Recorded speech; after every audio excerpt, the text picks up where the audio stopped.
এখন আজকে বানাচ্ছি সুজি দিয়ে একটা সন্দেশ পিঠে। এই সন্দেশ পিঠের জন্য আমাকে এই যে 500 গ্রাম সুজির প্যাকেট নিয়েছি, আর কিছুটা চিনি, নারকেল কোড়া, নারকেলের পুর প্রথমে আমি বানিয়ে নিয়েছি। তারপরে এই যে সন্দেশগুলো আমি বানাচ্ছি, একটা ডো তৈরি করেছি। এই ডোটার ভেতরে দুধ দিয়ে, আর 500 গ্রাম সুজি, দুধ, আর একটুখানি ওই পাটালি, খেজুর গুড়ের পাটালি, আর নারকেল কোড়া দিয়ে আমি ডোটাকে বানিয়েছি। এই ডোটার ভেতরে এই পুরটা ভরছি, পুরটা ভরে ভরে আমি এরকম সন্দেশ বানাচ্ছি। এই সন্দেশ পিঠে বানিয়ে আমি আমার ভগবানকে ভোগ নিবেদন করব।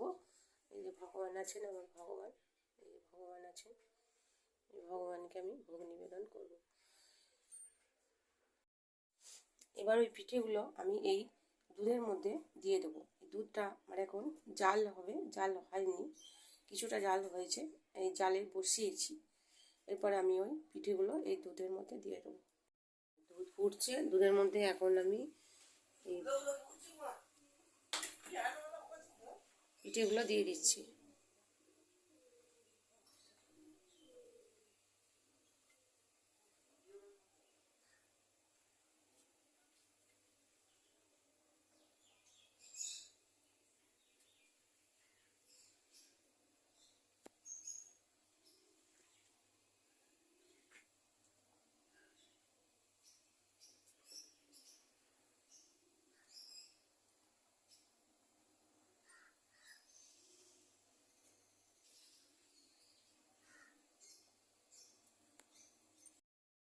এখন দুধগুলো ফুটতে শুরু করেছে, পিঠে দেওয়া হয়েছে, সন্দেশ পিঠে, দুধ ফুটতে শুরু করছে।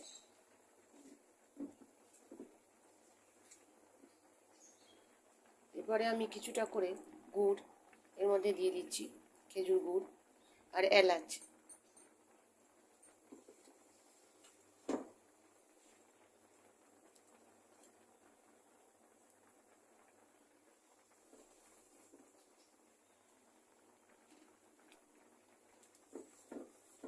এলাচ আমি গুঁড়িয়ে এই গুড়ের ভেতরে রেখেছিলাম, সেগুলো দিয়ে দিলাম।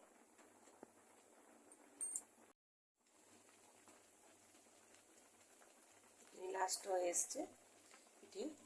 এবারে আমি নামিয়ে উপরে তুলসী পত্র দিয়ে আমার ভগবানকে পরিবেশন করব।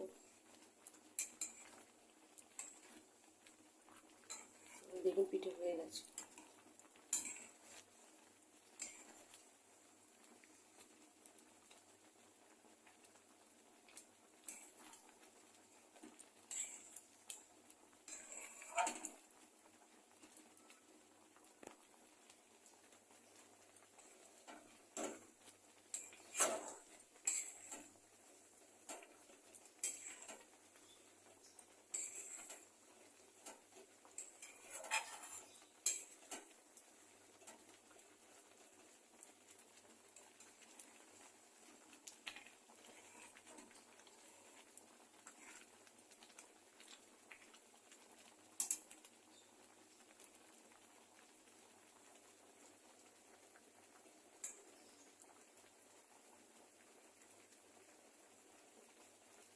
পিঠে একদম রেডি হয়ে গেছে।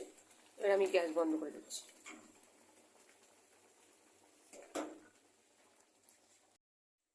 এরপর এই যে উপরে তুলসী পত্র দিলাম, উপরে তুলসী পত্র, জলে তুলসী পত্র দিলাম। এবার আমি ভগবানকে ভোগ নিবেদন করব।